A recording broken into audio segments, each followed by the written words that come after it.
അന്നേരം ഉറങ്ങിയ?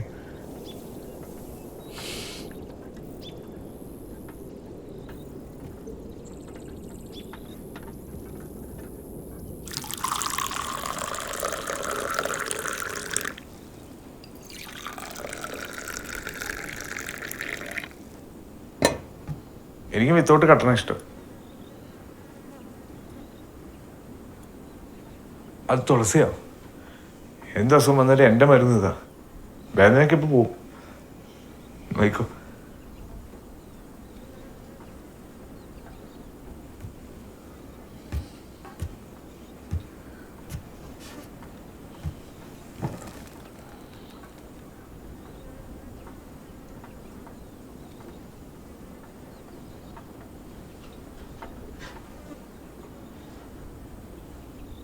ഞാനിവിടെ ഒറ്റയ്ക്കല്ലേ,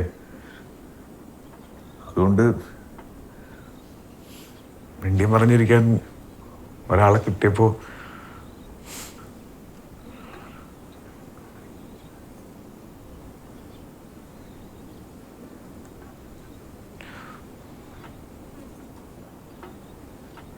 എന്നോട് ദേഷ്യം തോന്നരുത്. ഞാൻ ഇന്നലെ പറയാതിരുന്ന ഇവിടെ റെയിൽവേയുടെ ഒരു ഫോണുണ്ട്. പക്ഷെ അങ്ങോട്ട് വിളിക്കാൻ പറ്റത്തില്ല. അടുത്ത സ്റ്റേഷനിൽ നിന്ന് ട്രെയിൻ വരുമ്പോൾ ഇങ്ങോട്ട് കോൾ വരും. നീ വിളിക്കുമ്പോൾ ഞാൻ പറയാം.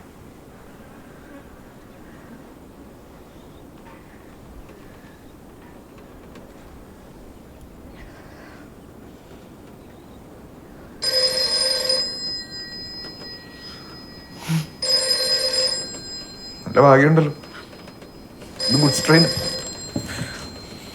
പോകാൻ സമയമായി. അതിപ്പോ കോള് വന്നേ. ഞാൻ പറയാം. ഹലോ.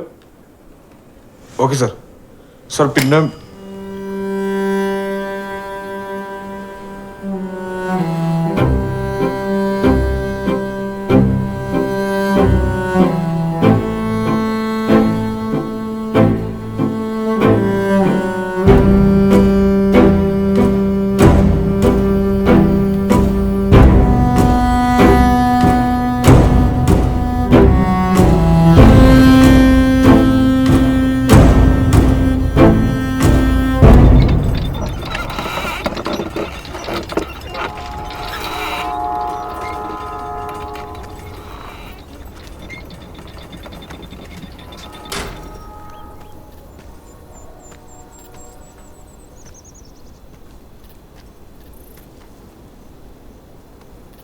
നിങ്ങൾ എങ്ങനത്തെ ആളാന്ന് അറിയാതിരുന്നോണ്ടാ ഞാൻ കള്ളം പറഞ്ഞേ. ഞാൻ ട്രെയിനിൽ നിന്ന് വീണതല്ല, ചാടിയതാ. എന്തിന്? എന്റെ ഹസ്ബൻഡിൽ നിന്ന് രക്ഷപ്പെടാൻ.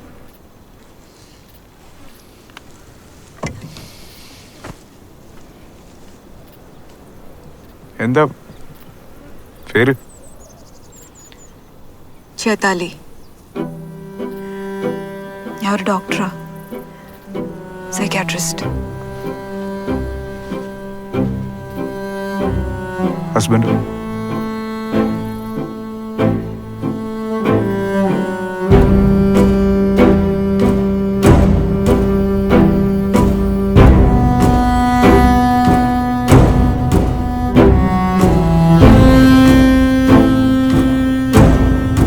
Excuse me. Hi, I'm Dr. Chaitali. Yes, hi. I'm Sinjo. Nice to meet you, Sinjo. Hi. Please come in.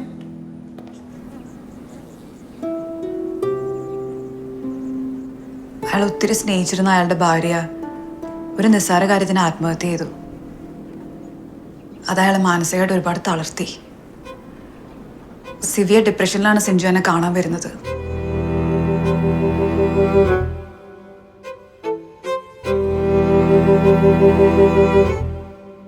പലപ്പോഴും നമ്മുടെ മനസ്സിലുള്ളതിന്റെ ഒരു 10% മാത്രമേ വാക്കുകളിലൂടെ പുറത്തേക്ക് പറയാറുള്ളൂ. ബാക്കി 90% മനസ്സിലിങ്ങനെ കിടക്കും. അതാണ് സിഞ്ചോന്റെ മൈൻഡിനെ വല്ലാതെ എഫക്റ്റ് ചെയ്യുന്നത്.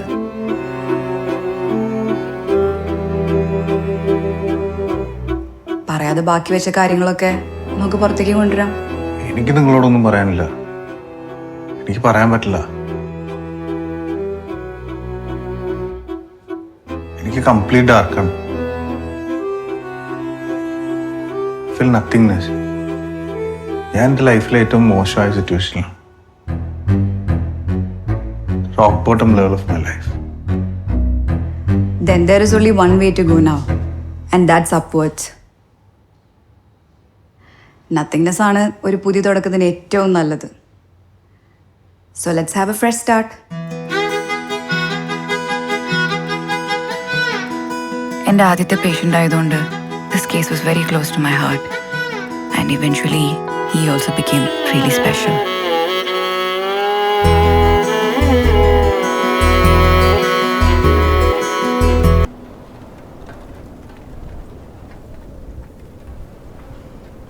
ഡോക്ടർമാർ ഇങ്ങനെയാണോ ചികിത്സിക്കുന്നത്?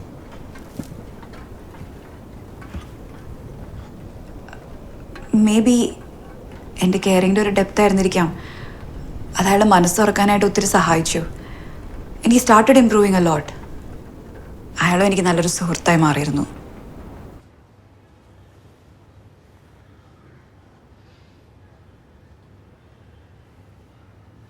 എൻ്റെ തോട്ട്സൊക്കെ ഷെയർ ചെയ്യണം എന്നല്ലേ താൻ എപ്പോഴും പറയാറ്. ഞാൻ ഒരു കാര്യം പറയട്ടെ. ഞാനിപ്പോൾ ഭയങ്കര ഹാപ്പിയാണ്. അതിൻ്റെ കാരണം താനാണെന്നാണ് എനിക്ക് തോന്നുന്നത്. അപ്പം ഇനിയുള്ള ലൈഫിൽ എനിക്ക് ആ ഹാപ്പിനെസ് വിട്ടുകളയാൻ താല്പര്യമില്ല. So will you marry me?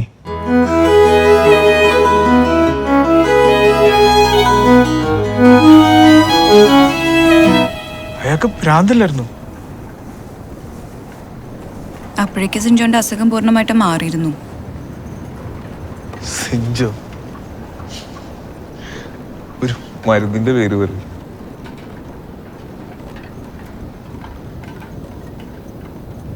ഏത് മരുന്നിനേക്കാളും ശക്തിയുള്ളതാണ് സ്നേഹം എന്ന് പറയില്ലേ? നിനക്ക് ശരിക്കും ആളോട് പ്രേമമായിരുന്നു? പ്രേമമായിരുന്നു എന്ന് എനിക്ക് അറിയില്ല. പക്ഷെ എനിക്ക് അയാൾ ഒരുപാട് ഇഷ്ടമായിരുന്നു.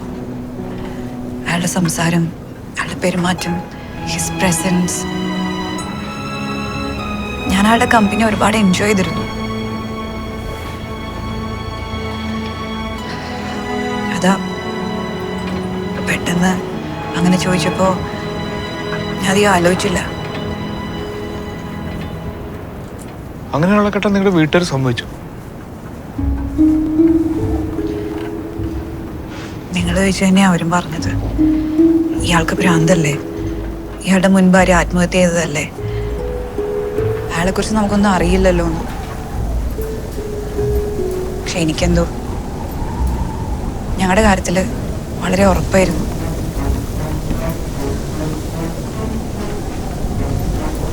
വീട്ടുകാരെ എനിക്ക് കൺവിൻസ് ചെയ്യാൻ പറ്റിയില്ല.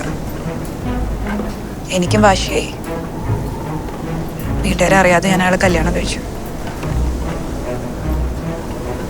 My family disowned me.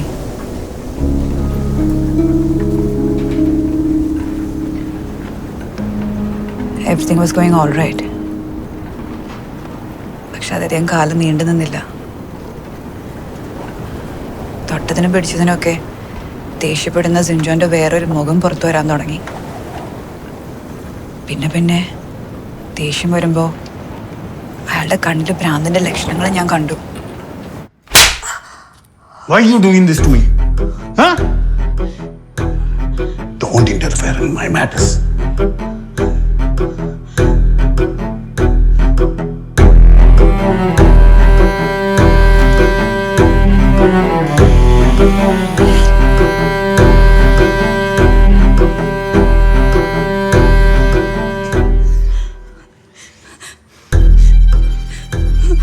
Okay. Listen. Why are you doing this to me? Huh?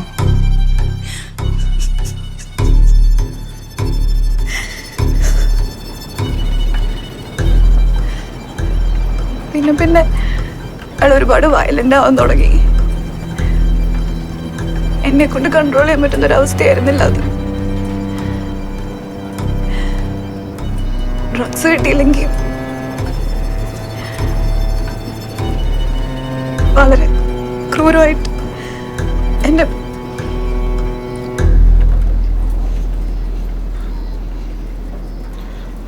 വീട്ടുകാർ പറഞ്ഞൊക്കെ ശരിയായി അല്ലേ?